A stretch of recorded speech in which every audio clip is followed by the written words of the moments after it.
Thank you very much, Joe. So it goes to show a little bit about how important family support is. You know, how it can make a man get to a point in his life where he drops to his knees and cries out to a God he had no understanding of. So because he saw how God played a role maybe in his family's life, maybe he thought to give it a shot. How many here have someone who's incarcerated right now currently? 95% of you. How many have had someone incarcerated besides the ones who've already raised their hand? So one of the things that an inmate seeking suitability needs to talk about is criminal thinking. How many know what criminal thinking is? What's criminal thinking?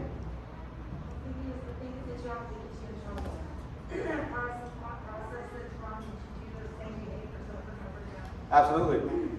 So one element of criminal thinking is, for example, looking at that water bottle and automatically thinking, I want that.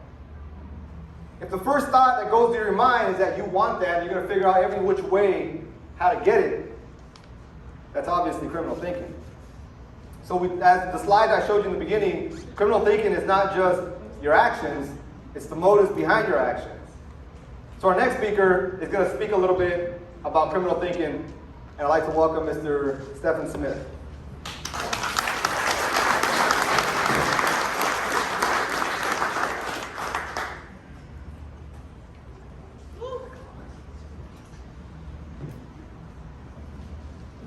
Good afternoon, everybody. Good afternoon. I'm glad you all are here. I was sentenced to 20 years at the age of 19. At the age of 19, I did the horrible crime of murdering someone. I got second-degree murder for that. I grew up in Compton, California, and I could sit here and I could blame my background, I could blame everything like that. But let's be real, it's choices. It's choices, it's the decisions that we make. I was asked here to talk about criminal thinking, the mind frame that comes behind that. Well, I have to do a lot about that, and I know a lot about it.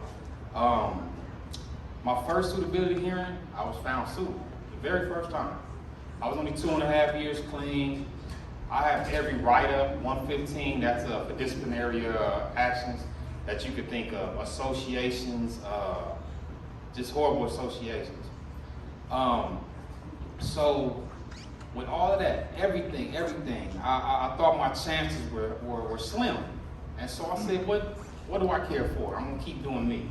And so when I say keep doing me, I still keep thinking with the criminal mind frame.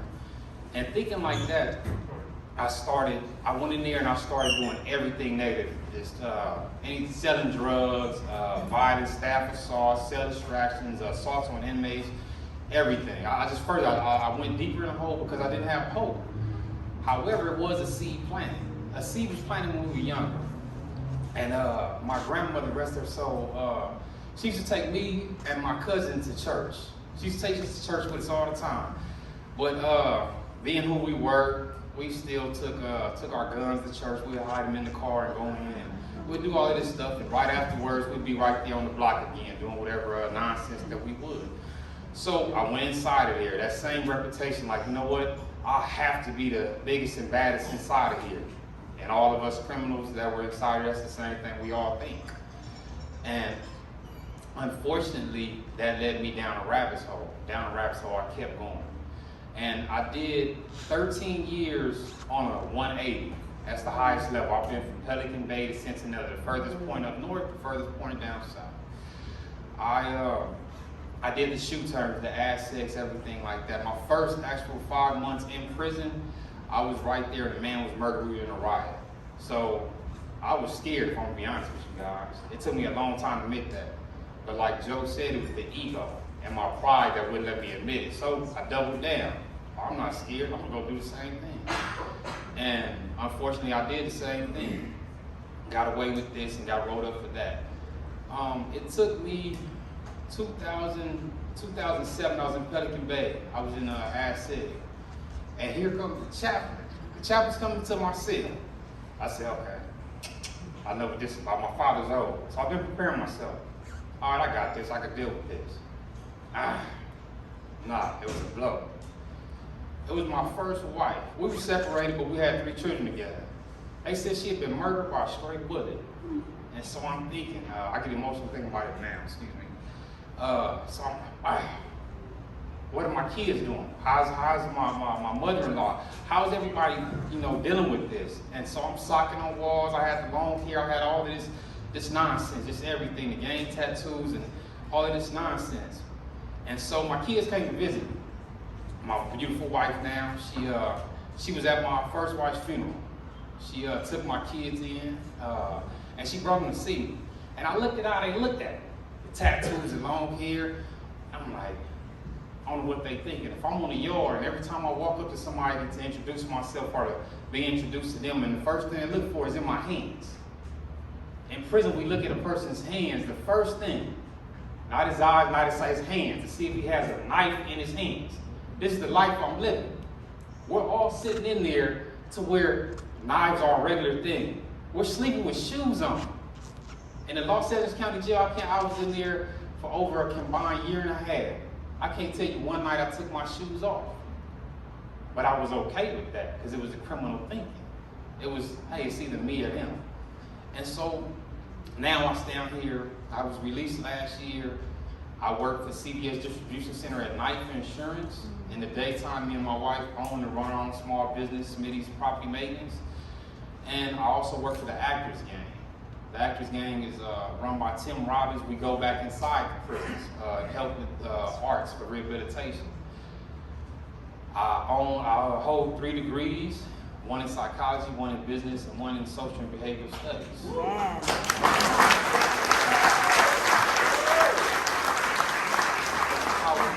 However, that would not be possible if I kept with the criminal thinking. It would not be possible. So criminal thinking, as Robert was saying, it's justifying everything. I want that bottle of water. I want what that person had. I deserve it. That's the criminal thinking.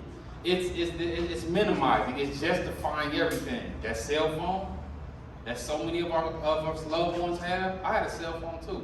That's a criminal act. I sit there and just, no, I need to talk to the family. I need to be there for them. The kids need to hear my voice. No, it's legal on the street. Well, we can smoke marijuana on the streets. Why can't we do it in here? That's our criminal thinking. That's justifying. The ends justify the means is what we think like. And it was all these things combined. My wife, she started praying a lot. And God had, the seed had been planted, don't get me wrong, but I wouldn't allow it to be watered. No. And so my wife, she introduced prayer. And so we started praying, and we were still on the cell phone. Don't get me wrong. We're on the cell phone. And so I'm thinking it's okay. This is okay. This is what God wants.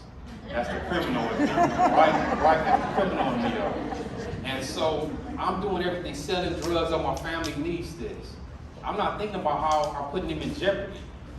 If we get caught with this cell phone, I'm putting in jeopardy my wife's business, my kids coming to see me. All of these things I'm not thinking about. And so we progress on, and I'm starting to go to classes, but classes, the Reform Act is very, very new in prison. Like my man said, in the 90s, there wasn't nobody coming home like that. So we were hopeless. But I started going to these classes. I eventually even went on to write a self-help text that's still in use on all yards at Cincinnati State Prison. The warden had asked me to write it, and it was my privilege and honor and my duty to do it, because I have to think about my victims. And my best friend who's here today, he's been with me through everything. Every single thing, the good and the bad. Don't even put our business out there, but all the bad things. And he gave his life to God. And he told me, he said, bro, we're not sending you no more money. If you wanted for cell phones and drugs, we're not sending you no more. It's not happening. But now if you want to use that wall phone, now if you want to do good in there, we got you, bro. Y'all, you'll never miss store. We'll never miss a package. And they stuck to their guns, and I thank him for that. I do, I really do. Because he saw something in me I couldn't see in myself. And that's a lot of our problems with criminal thinking. We think like, no, we gotta make it happen. We know that this, no, I deserve it. How do you deserve this? Well, what about your victim? What about your victim? Like, how can you deserve this when your victim, he or she, they can't go to the store with their daughters or kids. Right now, if they have a family member that's sick, they can't go see them. They cannot, we robbed them of all of that. So how did I have a right to any of this? I didn't, but my criminal mind frame, oh, it was okay. Everything was okay. It was, this is just for this little time. I'm gonna minimize it. It's okay. Well, really, I'm still stay a part of the gang because you know what, they need me. I need to go mediate this problem over here. Well, you know what, it's another race involved and we need to, well, I'm just gonna stay a little longer in the gang life. Well, you know what, he's in debt, and instead of, you know what, I don't want you to go to the shoot, miss your visit. I'm gonna deal a little dope to pay off his debt. Wow, it sounds like a hero. In my head, that's what I thought I would. Like, oh yeah, this is good, it's more Robin Hood thing. No, that's all criminal thinking. And that's why I thank my wife and my family, my best friend, for not being an enabler anymore. Because my criminal thinking, and if they would have kept with it, honestly, I was criminal thinking too. Them saying, hey, okay, keep doing what you're doing. We justified it. And that's the thing of going to find suitability. So many people, I was the third person at Sentinella to get found suitable within the last 4 years at that prison. And they would come up to me like it was a cheat code. Hey, how did you get out? How'd you get out? Cheat code? This ain't no video game. What are you talking about? And so at first I used to get a little offended because I put a lot of work in, but I had to go within self. I had to find out in self, why am I thinking like this? Am I challenging my thoughts? Whose thoughts are these? What background says that I have to do this?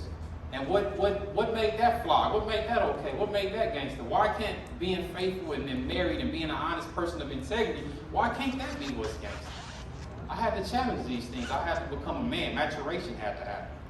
And so that's how I stand here today. And criminal thinking, we cannot be enablers.